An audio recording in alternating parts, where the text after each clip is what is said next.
What happens when two dudes, one a retired Navy SEAL commander in Colorado Springs, and the other a hippie meditation teacher in New York City, get together to discuss living mindfully? That's a great question, because we don't know what will happen either. Raw, uncut, and unapologetic. Welcome to Men Talking Mindfulness with co-hosts John McCaskill and Will Schneider. Each week, we take an authentic dive into how mindfulness continually impacts our lives, deepens our relationships, and allows us to be emotionally alive. We filter all of our conversations through the man box, where we unpack how as men we are expected to act in society, how fighting the authentic human experience is exhausting and damaging, and how mindfulness can help. So happy you're tuning in to Men Talking Mindfulness. Now, on to the show.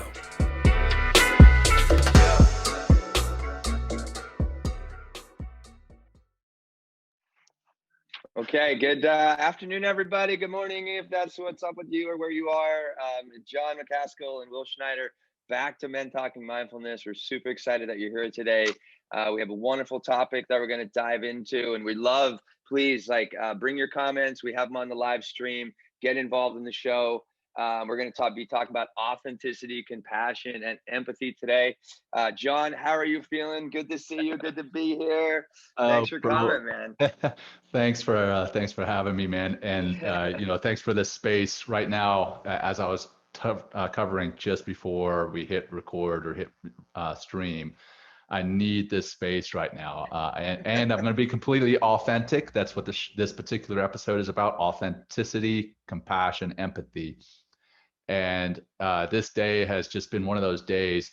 One of the things I do when I teach mindfulness to the corporate world is I start off by stressing the audience out intentionally, and I talk them through the scenario where they wake up and they're all calm, and then they open up their phone, and then suddenly there's this notification that they've got something new due at work, and then they get in their car and they can't start it, and then once it does start, they spill some coffee in their lap, and basically I stress them out so they can notice the bodily reactions that are happening when you get stressed.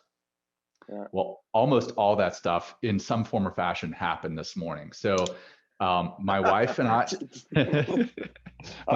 this happened to you, yeah? Yeah, something similar in real life. And today was our 20-week ultrasound for my wife. She's 20 weeks along in our third baby or third pregnancy, and it was scheduled at 9 a.m.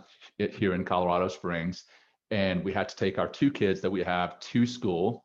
And we were like, okay, you know what? We'll drive separately to the ultrasound. And that way I can break away from the ultrasound and come do the show at the end of the ultrasound.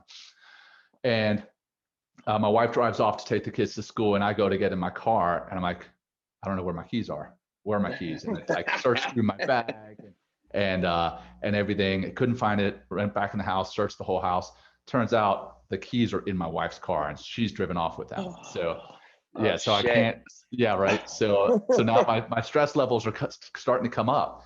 But as they are, I'm like, hey, you know what? This is what I teach. Let's calm down, think this whole plan through. We'll get it together. So I call Becca and I'm like, hey, babe, I think my keys are in your car. And I never would have realized that if I hadn't taken a mindful breath. And I would have been like turning the house upside down. So I took this mindful breath and realized, I think my keys somehow are in Becca's car. Sure enough, that's where they are. So she has to drive back from the school to pick me up, or at least give me the keys. And then she's like, hey, okay, I'll meet you there at the ultrasound. Got it. It sounds easy enough. Yeah. And I'm like, okay, so the ultrasound is at 9 a.m. And I put in the address for where I think I'm going, and it says 8:58 that I'll show up. I'm like, okay, boom. And I show up at 8:58 at this address, and I text back. I'm like, hey, I'm here. And she's like, where? And yeah, I put the wrong address in. So I'm like, oh man, are you kidding me? And then the ultrasound ran a little bit long, and I was like, well, I've got to make it. I got to make it somewhere for the show. And normally where I broadcast from is a little bit further away. So I just reached out to this co-working space. So that's where I am today. But again, if I hadn't taken a few breaths, I would have been like, I'm not going to be able to make the show on time. But more importantly, During the ultrasound, I would have been freaked out the whole time, but I took a couple breaths before I walked in, reset, and I was able to see my baby girl, and she's healthy and strong. My wife is healthy and strong. All is good, and all is authentic, which is Wow. what we sing in this show. So anyway, that's my morning so far. I also want to give a shout out real quick. This shirt that I'm wearing, Be Awesome. A buddy of mine, Josh Peach, I went on his podcast several months ago. He sent me this, and he's a great guy, and I just love this shirt. I wear it just about everywhere. Actually, I have several of them, several that I bought, and then several that he sent me. Yeah, anyway, I just want to give a shout out to Josh. So that's been my Yeah. morning, and have several mindful moments that I had to kind of inject in order to not be a complete spaz. Yeah. But you can probably, even with that, probably sense a little bit of energy that I'm bringing to the show today that Wow. I need to really take Yeah. an intentional grounding practice. So Yeah, I'm exactly. looking forward to your practice, bud. Well, no, I got it, John. I'll bear the burden again of doing the. No, I'm just kidding. I'm just kidding. I'm just kidding. But like that actually is a good segue, John, into one thing we're going to introduce to the show. In the beginning of the show is a new short segment called like 1 minute mindfulness moment of the week for each of us personally talk about some piece of mindfulness that we were able to weave into our life, or an epiphany that we had about our life, or mindfulness and how it's helped us. So maybe like summarize just what you're talking about in this like one little minute, about like how mindfulness helped you get through your morning or something, or whatever you want to speak of. Oh yeah, 100%. So one, it helped me to focus and figure out where my keys were. Mhm. That's the first piece. The next piece is it when I realized that I was sitting in the wrong parking lot, and I knew that I was going to be 10 minutes late to the ultrasound.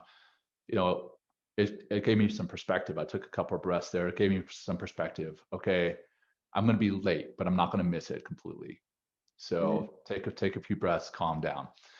And then when I did pull into the parking lot and I was in the right spot and I'm about to walk through the door to where my wife's getting the ultrasound, took a few breaths there, and that calmed my nervous system down, because the last thing I wanted to do was come in there all jazzed and jazz my wife out, and then Exactly. like be a spaz for the technicians. So they were calm because I walked in as calm as I could be at that time. And then realizing that I wasn't going to be able to make it to my regular space, taking a Mm. few breaths and like, okay, what can I do to still do the show? I've done enough of these shows out of my car to where I don't want to do that That's true. anymore. We had our practice, right? Last season. Yeah, last season one there was a lot of John in my car, but I don't want to do that anymore. John and the Fiat. Yeah, that's right. So I think that's my mindful moments. There were several today, Yeah. and it really helped me to be here and be present on the Yeah. show to discuss authenticity and compassion and empathy. And I think that ties also further into our conversation, compassion and empathy for yourself Right. when you do make mistakes, like leave your keys in your wife's car and punch in the wrong address in your GPS. I could have been beating myself up all morning, F this, F that. I Yeah. was like, hey, you know what? You got to roll with the punches. So Yeah. sorry, that was a Good. long 1 minute. Well, next time we're gonna time it, John. The next time we're gonna do 1 minute strict. I get like 10-second warning. Yeah, I mean, not for you, both of us. I think it'd be kind of nice because it gives us like this executive summary of like, and helps us to stay more sharp and kind of look for Yeah, those moments during the week. So it's something yeah. fun. I think we can add to the show. Um, What was but yours? that yeah, I thank you, John. And my it feeds from last week when we talked about weaving mindfulness into our busy day. And I remember bringing up on the show how I don't like that word busy. And it's been like Yeah. a couple years that I've been trying to find like another word that doesn't create stress, that doesn't make me feel like I'm rushed, that doesn't feel, that kind of puts me in control of my life. And the term that I came up with, or what I started using, and I started actually communicating with it instead of, talking to somebody, how you doing? Instead of being like, oh, I'm busy, I'm saying I'm in the zone. There you That's go. what you know what I mean? I'm in the zone, and like when I say that, that makes me feel like I have purpose, I have a focus, but also I'm doing something that is just enriching for my life, being in the zone. So I don't know, that was one little thing this week. And there's a bunch of other things, but that's like the one that really has helped me to relax, reduce stress and Yeah. as well as so like literally like what do they say, language is consciousness. So if I'm speaking in terms of language that really helps me kind of maintain that focus and the responsibility like I'm talking about, like I mentioned, then that's going to work for me. So I'm in the zone. I'm in the zone right now, John, with you. I love it. I love it, man. It reminds me of this movie that's out on Disney Plus right now, Soul. I don't know if you've Oh had a yes, I chance to saw that watch it. It's advertised. it's fantastic. But there's a Okay. scene where the piano player, kind of the main character in the movie, he's he's starting to play the piano, and then he gets into the zone or the state of flow and completely loses everything else around him, right? He's Yeah. just right there. It's just him and the piano. And then he's Mhm. like, when he's done, he's like, oh, sorry, I zoned out there for a second. And that's that state of flow, and that zone Yeah. is a great place to be. And if you can reframe being busy in your own mind to being in a state of flow or to being in the zone, I think that's a great reframing. And so good on you Yeah. for that mindful moment, man.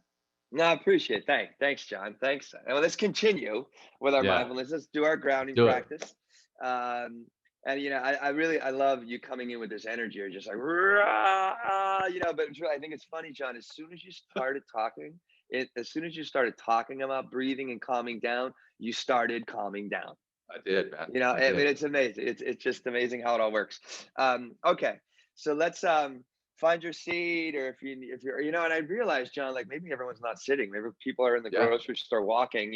So even if you're walking out about or standing in a grocery line or waiting for a taxi or train or something like that, for all you New York City folks or city folks out there, you can still take a moment to breathe with your eyes open if you can. If you're sitting down, ground your feet, ground your hands. Or maybe if you're standing up and kind of on your feet, maybe just interlace your fingers if you can, just to make more contact with yourself, which is going to help us make more contact with the breath. And we're just going to, again, just like we did last week, let's just focus on the exhale again and understand on a deeper level how incredibly powerful just being very conscious of how you're exhaling can really help you to slow down your mind, your body, and change your mood. So that's everyone with that nice long spine and your heart nice and wide open, which helps to make allow your lungs to flourish like big sails that want to catch the wind of your breath. Let's exhale out first. You can exhale out the mouth. It might feel really great. Exhale out the mouth. Let's take a big inhale through the nose. Keep going. Bigger inhale. More, more, more. Fill all the way up the entire torso with that big balloon. And exhaling slowly out the mouth. Like a cooling, relaxing sigh. Let it go. Let it go. Take another big breath in. Work for that balloon. Keep going. A little more breath in. Exhale completely out. Empty, empty, empty. One more in through the nose. Bigger breath if you can. Keep going. Exhale gently out the mouth. Let's just take a few more. We'll go in and out through the nose. Inhale through the nose. And gently exhale through the nose. Keep going in.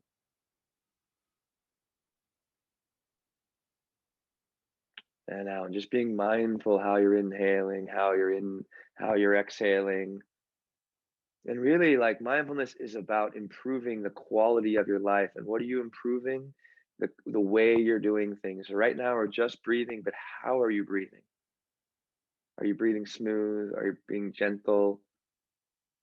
Are you keeping it simple?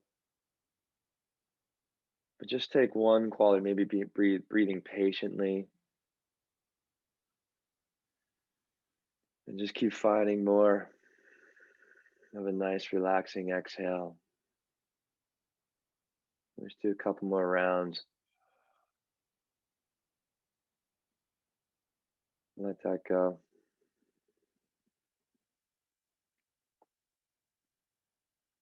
One more.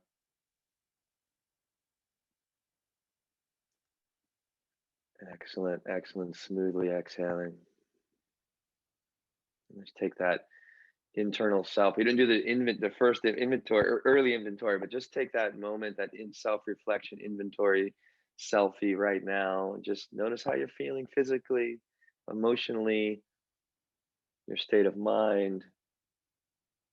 I'm not judging it in any way, but just notice.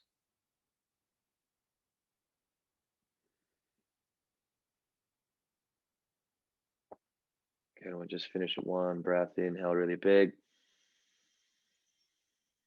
And exhale whatever feels good through the nose or out the mouth. That's going to help you land a little more present here and now. When you're ready, open up your eyes. Good stuff, guys. Thank you. Wow. How we doing, John? How you feeling now? I'm feeling much better. I'm going to bring up my heart rate on my phone. Or sorry, not my phone, but my watch. And see how it has definitely calmed down just since we've been here talking. Running into the office, it was at 92. Now it's at 72, and Wow. I'm literally seeing it drop. It's at 68 right now. I don't know if you could see that. Yeah, Oh, yeah, yeah. 73. I made it Yeah. bounce up as I reached. The bottom line is it's getting more under control, and that's cool to actually see the physiological response there. But as far as like taking that internal selfie at the end, yeah, I was definitely in my body coming into the show again because of everything that was going on. I was almost feeling that stress manifesting as tension and pain in some spots. And then in my nervous system, I was obviously jazzed up.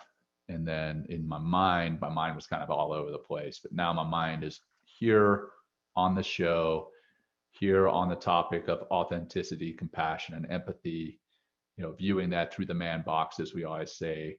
And I'm definitely that the physiological responses are there too. Exactly. Well, you bring up, it's nice, John, just to go a little bit further into the breath. It's like, it's not about changing our mood or changing our mind, but like where it starts is like we have that the breath, as you're experiencing with your pulse, has a physiological response. And, maybe that's another way to encourage people out there that are kind of new to mindfulness. It's just going to slow down the pace of your body, which is going to slow down the pace of your mind and your mood, and life won't seem to be attacking you, whereas like you're just opening up to life. So what was that, like a minute and a half we breathe? Like amazing how quickly we can shift into a more calmer and in the zone kind of state of being here in this moment. So right. Good stuff. Where let's jump into the topic. I thought it'd be good just to kind of lay the baseline. This like things that I like to how I do things. It's just giving definitions of these particular terms, right? Which are from the dictionary. And then so let's just go. Authenticity. Definition is of undisputed origin and genuine. Right. So of undisputed origin and genuine. I looked at an alternative authenticity definition based on fact, accurate, and reliable. And I kind of like that reliable piece of it because I feel like when I'm being authentic, I definitely feel more reliable as well. Compassion is defined as sympathetic pity for the concerns of others. So that's into sympathetic pity for the concerns of others. And then empathy, the ability to understand and share the feelings of others, right? The ability to understand and share the feelings of others. So those are the three definitions. Start wherever you like, John. With this, please. We had a similar episode to this last season, but again, because we've kind of migrated platforms from Instagram Live to LinkedIn Live and a different audience, rehashing some of the things that we covered in that episode, I don't think are a bad thing. And Brene Brown does this great thing, comparing sympathy to empathy to compassion. And Sympathy is like if somebody fell down a well and they're stuck down at the bottom of this well, and you walk by and you see somebody stuck down at the bottom of the well, you're like, man, that sucks to be stuck down there at the bottom of the well. That's sympathy. And then to walk by that well and kind of really place yourself emotionally down in that well, and you're like, oh man, I can feel what it feels like to be stuck down in that well, almost as though you're stuck down in that well with that person. And then compassion is having empathy and then wanting to do something about it. So you walk by that well, you see somebody down there, you're like, oh man, I can feel what that feels like to be stuck down in the bottom of the well. Well, let me go do something about it. And I think that's a great way of looking at the three: sympathy, empathy, and compassion. Granted, that's not so much authenticity. The authentic side, I think, ties to a lot of sympathy, empathy, and compassion, in that it's hard to show those if you're not being authentic with yourself, authentic with others. So that's my perception. Let's see, we've got a comment here about empathy is definitely one of the terms that is very much spoken about in the corporate world, but few would know it. Wow. I fully agree. And I don't know that that's just the corporate world. I think that's just the world writ large. People speak about empathy and compassion, but they don't know what it truly means. They don't know the differences. You've also got this great picture that you sent me last night from the quotes of compassion by the Dalai Lama. Oh yeah, I'm a big Go ahead. Yeah, and if you want me to, I can even bring that up. So bring it up. Let's talk about that. And I think what's interesting about it's not like compassion isn't necessarily, it's not a thought, it's an action. This is I'm so glad you're bringing this up, and we're using technology here. But this is the Dalai Lama, and the reason I bring up Buddhism into this conversation, because they really go heavily into compassion. And just and not to just, this isn't from spiritual texts as well. The Bible talks about compassion and its importance as well. But this is His Holiness the Dalai Lama, and these are just four wonderful points about compassion. He says, by learning to be more warm-hearted, we can create a more compassionate world. I mean, wow, right? I love that whole term, warm-hearted. All right, instead of cold-hearted, right? Second one here is, no matter how strong we may feel, our survival depends on others. This is I feel, especially where we are right now in the United States as a country, we have to understand this. I think this principle is very important, that our survival depends on others, not just some of the others, right, but all others, right? All of us together. This third one is great. Compassion brings peace of mind, tremendously, because I think compassion is part of our natural way of being. Physiologically, we'll talk about our physical self as well. I mean, we have this amazing neural chemistry that when we begin to get into that warm, wholehearted feeling, right, we actually have this wonderful cocktail of hormones that come up that opens up our heart and allows us to extend ourselves to other people and help them out of that well. The fourth one here, if you remember, is the Dalai Lama again. Fourth one, if we remember that others too are human beings like us, we can extend a sense of kindness even towards those we think of as our enemies, which goes back to also what I talked about earlier, this kind of division that we've kind of been experiencing in our community and in our country.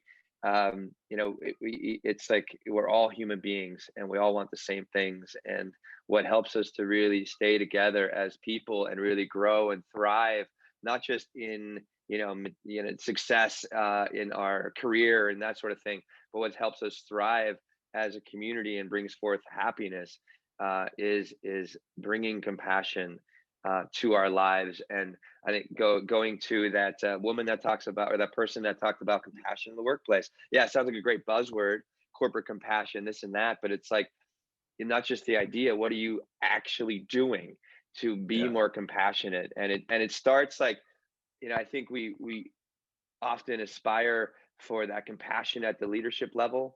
And it's great to see that, and it's easier from those leadership levels to experience compassion within the group. But even if you don't have it at that top, you can still be compassionate in your part of the organization, or your part of the family, or your part of your community. That it slowly has this amazing rippling effect when you are compassionate, because it's like a tuning fork. You light up one, and all of a sudden, all naturally, because of this, because this is hard, how we're hardwired as human beings. Because again, this is what, to come back to what the Dalai Lama said, this is how we thrive. And we've been given the DNA in order to, and which is just energy, in order to continually pursue and more compassionate in our own lives. That also means being compassionate with ourselves is really, really important here. And if we can understand being compassionate, and maybe an example of that would be like, if you're I see it in, and I've done this, I see it in my family sometimes, like people are beating themselves up, like you spill a cup, or you drop something on the floor. It's like, oh, that was stupid, like, why did I do that, like, oh god, that's gonna mess everything up. And you're just like beating yourself up for what? For dropping an egg on the floor. Yeah. Instead of being compassionate, be like, oh, that sucks. Gotta clean it up. But what did you think, John, about what the Dalai Lama was saying, or about compassion, which kind of bleeds into our empathy as well? Yeah. I love the fourth one. Well, I mean, I love them all. I'm Yeah, a huge fan of the Dalai Lama. I'm not a Buddhist, but I do believe in a yeah, lot of the same things as far as, just treating your other human beings as fellow human beings. I believe right. in, a lot of what he teaches.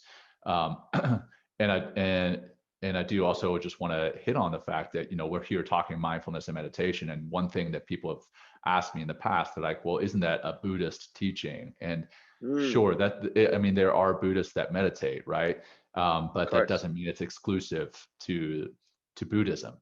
Much Hmm. like, being kind isn't exclusive to any one particular religion. Hmm. Believing in a higher faith isn't exclusive to any one particular religion or spirituality. So that I just want to throw out there. But the next thing rather is the number 4 on his thing. If we remember that others too are human beings like us, we can extend a sense of kindness even towards those we think of as enemies. And um, I'm not thinking of enemies on the battlefield, but I'm just thinking of somebody who may wrong you, right? So you're in traffic and somebody Mm, cuts you off, and you instantly, flip them the bird, or you think of them as an you enemy. You gotta take do that, yeah, you take that as a threat, that. and that they're cutting you off as an offense to you, as though they meant to do it. But when you take a step back and you view that person as a human being and realize, okay, they're not perfect, we all make mistakes.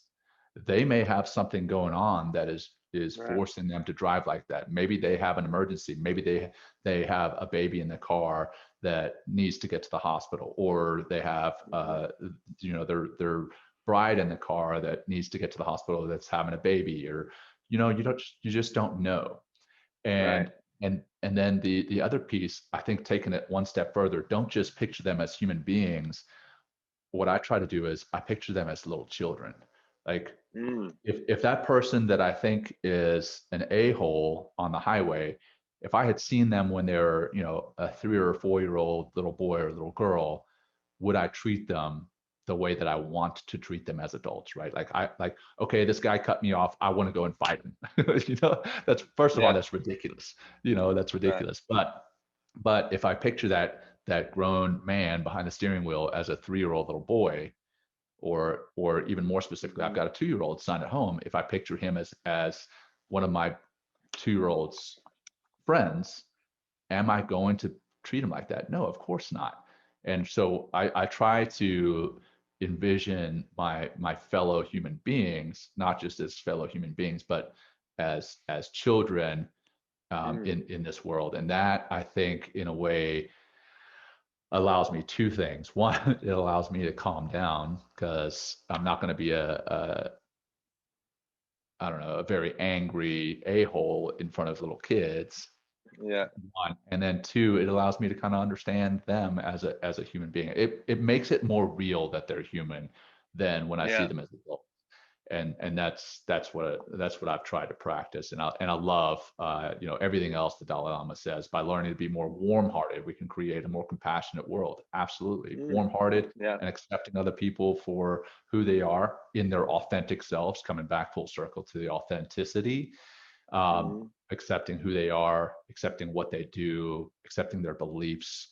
As long as what it is they're doing, as long as what it is they are, as long as what it is they believe is not infringing on you, on your rights, your beliefs, then let them be. Let them be.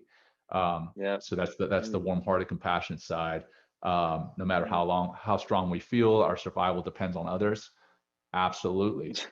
Yeah. Absolutely. It It's the does. only I way mean, we thrive as human beings yeah, is in yeah, community. That's it. That's the only way right. we thrive. Yep. There's a saying, and I don't even know where it comes from, but we do use it quite a lot in special operations. If you want to go fast, go alone. Yeah. If you want to go Yeah. far, go with a team. Good. And that's the Yeah. thing, Yeah. if we all want to go far, if we want to thrive, we go as a team and support one another. Whereas, hey, if we want to go fast but not go far, hey, be your own person and don't rely on anyone else, and also don't Yeah. support anyone else. So that's not where we want to be, right? That's not where we want to be at all. So Yeah. yeah, man. What about compassion? What about viewing compassion, empathy, and authenticity through this proverbial man box that we always talk about? Yeah. What prevents a man from displaying empathy openly? I mean, I think we experience it internally, but we don't often express it. What are your thoughts on that, man? There's a lot that comes up for me in that, John, and as I'm reading, and I'm getting excited for Liz Plank's visit with us on February 5th with her book For the Love of Men. So I've been diving into that book, and she's really, getting me kind of relive like my, childhood, my adolescent years, my early 20s and 30s, where, I was kind of locked into that man box. And, I think with empathy and compassion, it really begins to uh, challenge the values of the man box, because that means we have to open up. That means I'd have to connect. That means I would have to, instead of saying like get back up and brush yourself off, and get back out there, you have to be like, hey, are you okay? Is everything all right? Did you hurt yourself or break anything? Or just like being open to like, hey, what's going on when you're seeing a brother or someone else just like kind of really suffering with something that's going on in their life, and just asking for help, or asking if they're okay. Um, so like I think it's like almost extending that hand. And I think there's a lot of feelings that come up with compassion that I think the man box kind of limits in a lot of ways. And I'm trying to think of some of the other things that kind of stick out at me with empathy, but it's also just think how difficult it is to identify with another person, John, as a human being, when you're locked in a very strict masculine paradigm that allows you from being emotionally free. Yeah. Like, I mean, it's like, it's again, I love that what Brene Brown, she goes, you can't selectively numb.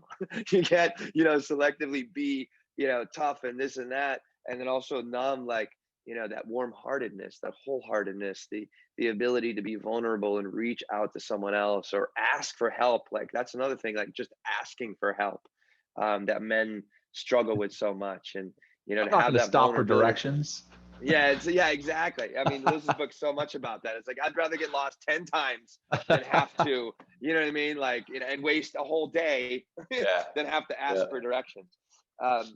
That's like, and I think like, from authenticity, like, I think it's really hard for men to be authentic if they're kind of plagued with this toxic masculinity, because if you're yourself and not one of the boys, or anybody else in that man box, like you are going to be, and this happened to me, John, when I was, I was in the man box until I was about 29, 30. I started to break free from when I was about 30 years old, because my heart opened and my heart was broken over some relationship, someone I love very much.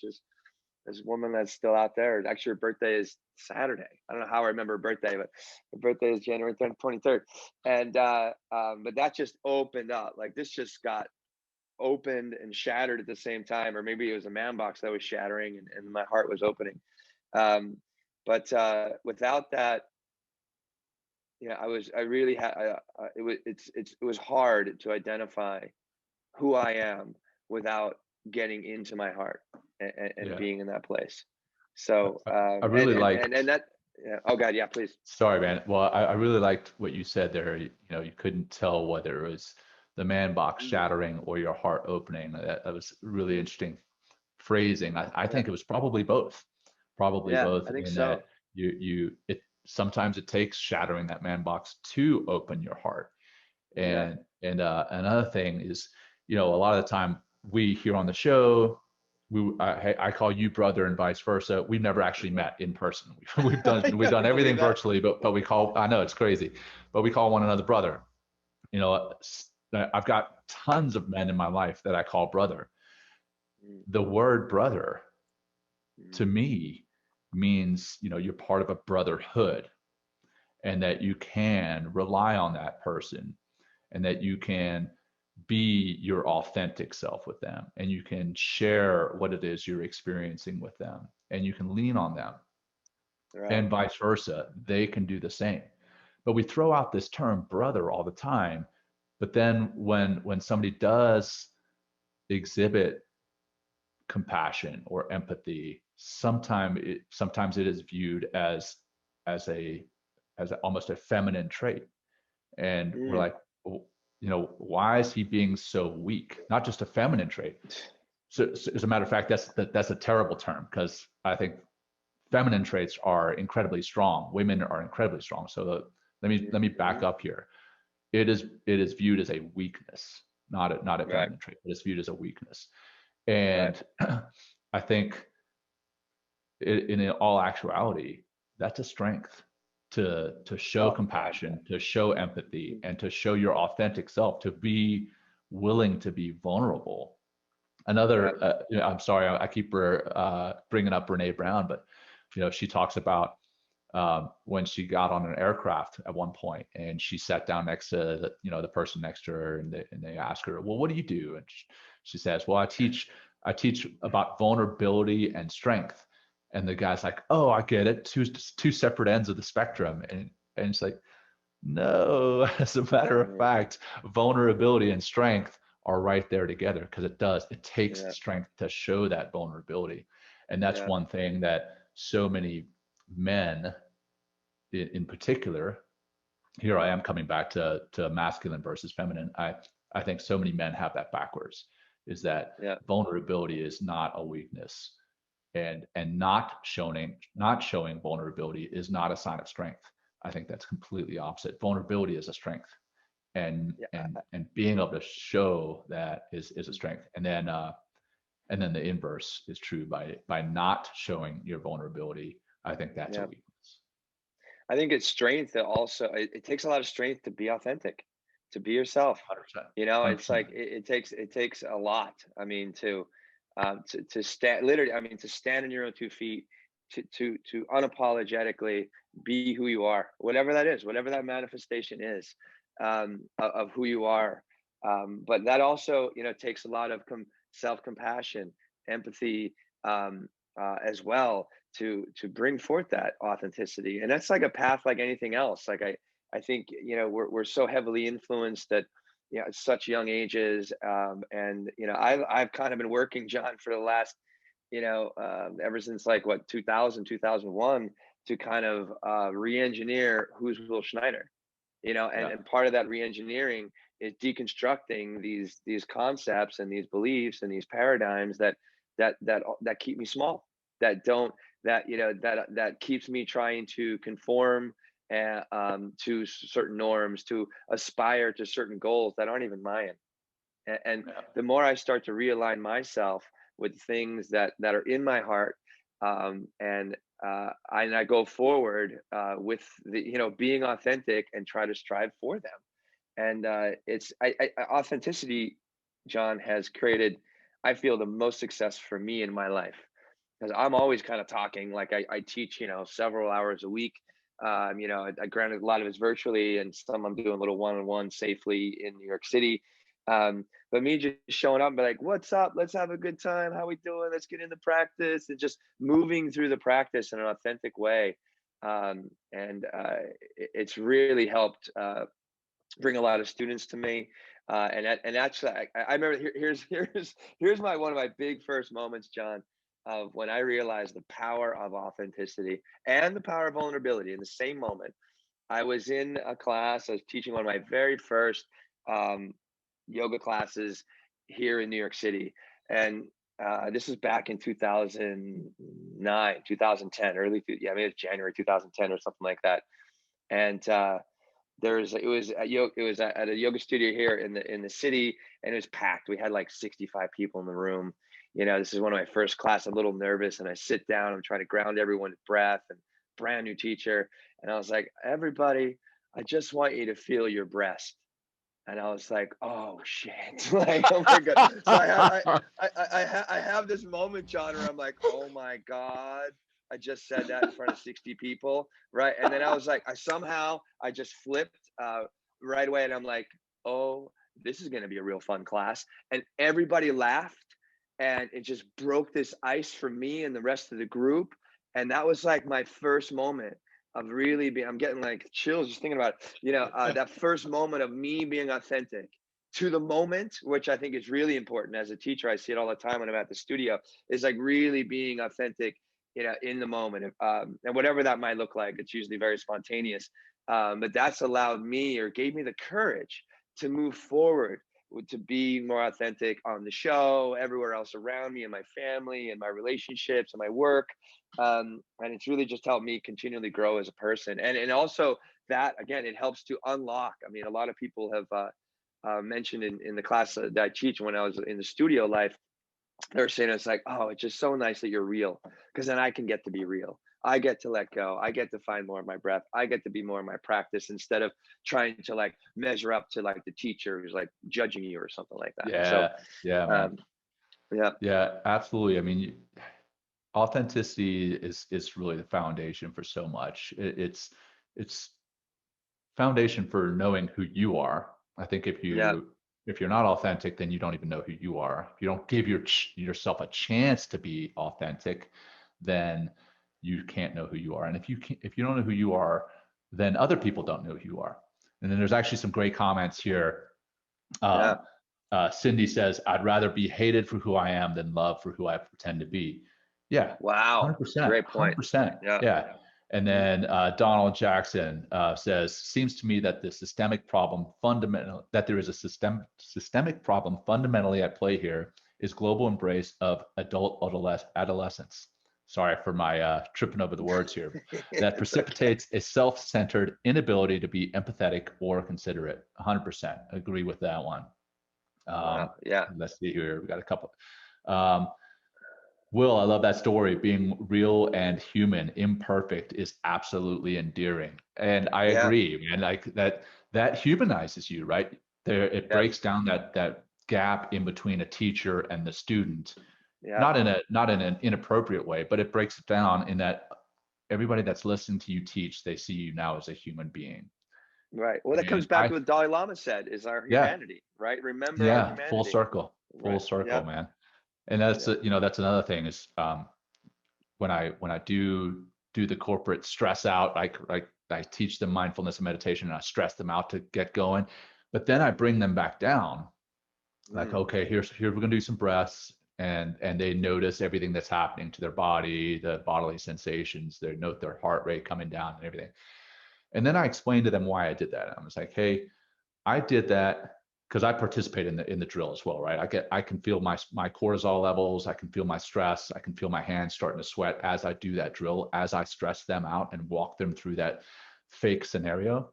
And then I take some breaths with them, and I say, okay, the reason I did that was to show you how you can control your emotions, how you can be in control of your response to those emotions.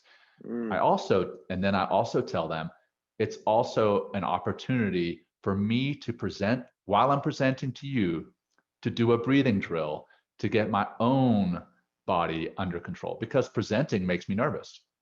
Presenting in front of a group makes me nervous. And then when they see, they're like, oh, this guy standing in front of 100 of us, he's a Navy SEAL, got this background, that still makes him nervous. It humanizes me to them, and then we have this instant relationship, right? We have a connection there. But it's again, they're human to me and I'm human to them. We see everyone as humans. I think that's the key to having compassion.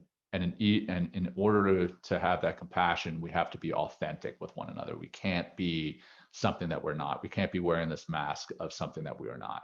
So I think that's how they all tie together. The authenticity, empathy, and compassion is really all based on the authenticity. So I just one thing that Donald says here, I just want to go back to that. He talks about this adult adolescence that precipitates a self-centered inability to be right, and it's coming like that self-centered. You talk about that guy cutting you off in traffic, and then all of a sudden, for whatever reason, John, like, why are we taking things so goddamn personally? I mean, like, some guy cuts you off in traffic, has nothing to do. It's not like he's driving behind your car, seeing your license plate, and guys, I'm going to make that guy's life hell right now. Right. You know what I mean? Like, think about that, right? And then we take things so incredibly personally, and then you start yelling at that guy instead of being like, whoa, he must be on his way or went to the wrong hospital for his ultrasound. I know, man. I was one of those guys this morning. Yeah, exactly. But we all have those moments. And I think that to understand or to remind ourselves of our humanity and our collective humanity is we all have a bad day. We all have great days. We all miss the mark, or we don't reach our goal, or whatever that day is that we have. But like, we all, like, it's like we ebb and flow as a humanity, ups and downs all the time. And it's like, and the more that we can be mindful, like you talked about earlier, mindful of where we are, how we're feeling emotionally, but also bringing mindfulness. Again, mindfulness is just there to help enhance the quality of already what you're doing. It's just to take a couple breaths, relax, remind yourself that you're doing the best you can. You know what I mean? And life's not always going to work out. But that's just, I thought that was, we take things, I think I would love to do an episode, John, of like taking things personally. Like, I think that's a good one. I think we should. The four agreements is by Don Miguel Ruiz. He taking things personal, and it's something I've been trying to practice for 10 years. And it's not easy, but it's something that you can work on like anything else. Right on. We got to wrap up in a couple minutes. Yeah, One man. thing I do want to say is, happy birthday to MLK on Monday, Martin Luther King, Jr., who really helped us to understand more nonviolence, which is all about compassion and empathy, and like talk about authenticity, be able to stand up there. If you haven't, gone back and listened to I Have a Dream speech, like, you really want to feel inspired, not just for, by his speech, but for what's the potential for humanity.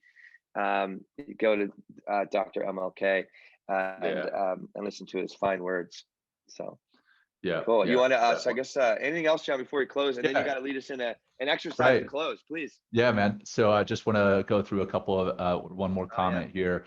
Cindy, she makes a great point that she assumes everyone wakes up every day with the goal of goodness, and I think that's true. Nobody wakes up in the morning.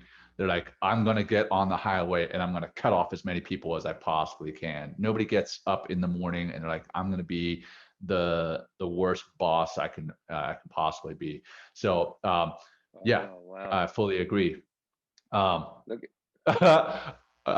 out the window. Like, I giggled because I'm looking out the window. I'm actually staring at traffic, and this Jeep just pulled out directly in front of somebody else. That person, of course, lays on the horn. That was a stupid thing, but come on, what does laying on your horn do anyway? So all right, that said, let's wrap it up with a practice. I actually just learned this great compassion practice that we'll run through a very condensed version of it, and we'll kind of carry that forward through the rest of our day, hopefully through the rest of our weekends, hopefully through the rest of your lives. So that said, go ahead, assume a comfortable position and soften your gaze, soften your focus, or close your eyes. And what I want you to do is envision yourself on a very nice, warm beach, warm white beach. Visualize that. And then imagine yourself walking out into the water. The water is nice and warm. You walk out to about waist deep. The waves are nothing big, about 6 inches high, and just barely passing by your body. You barely notice the waves.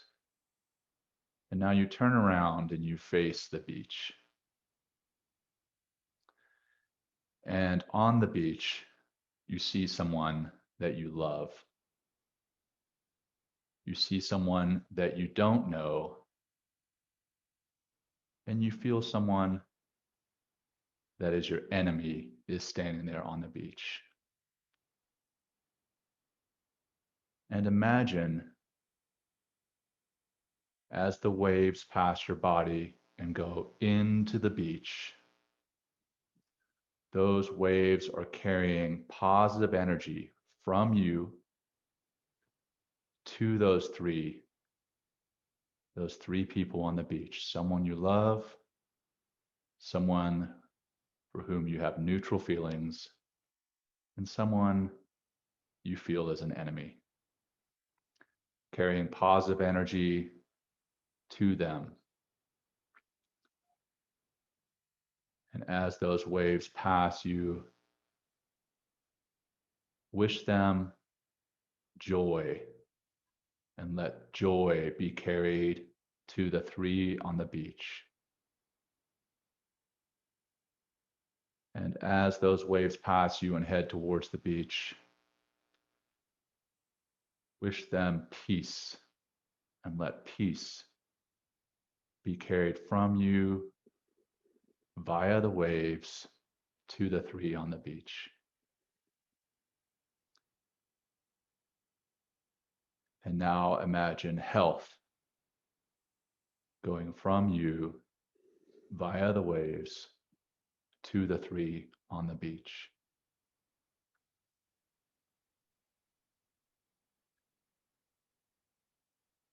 And then as you feel the waves coming back from the beach and passing you, going back out to the ocean, imagine those waves coming back from the beach, pulling from those three on the beach, pulling pain, pulling heartache,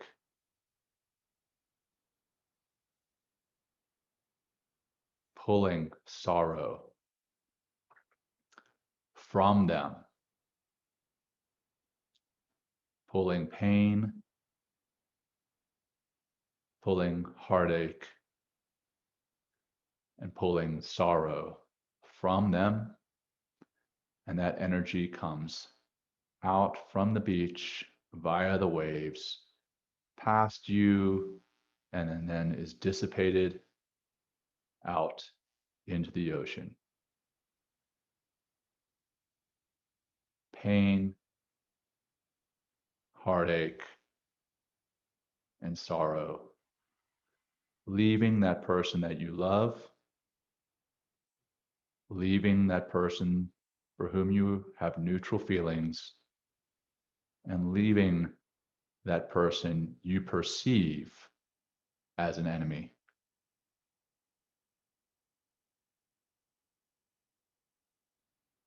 And then imagine the three on the beach disappearing, and you slowly walk out from the water, ankle deep, foot deep, onto the beach, and you feel the warm sand under your feet and the warm sun against your skin. And we'll wrap it up with one deep cleansing breath, breathing deep down into your belly.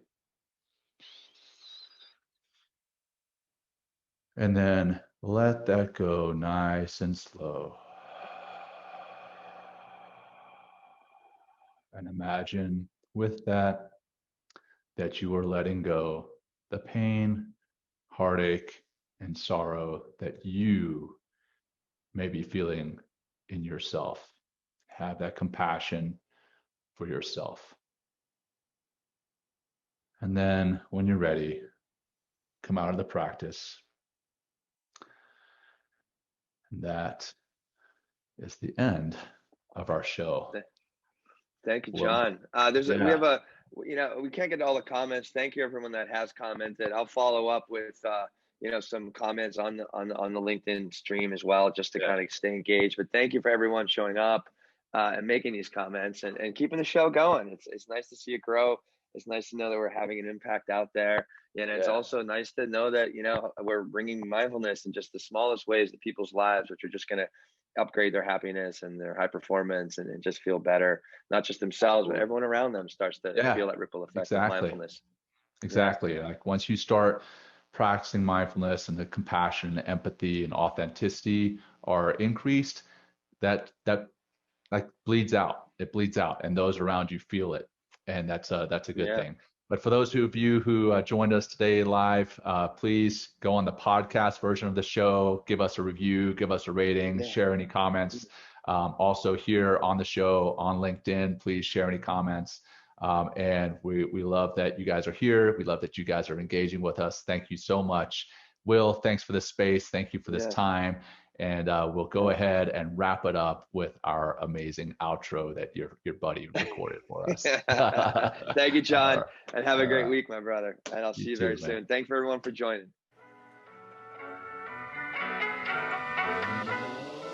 Thanks for joining Will and John on Men Talking Mindfulness. If you enjoyed the show, please like and share it with your friends and family. And please, we would appreciate a review too. Until next time, this has been Men Talking Mindfulness. Thanks for showing up.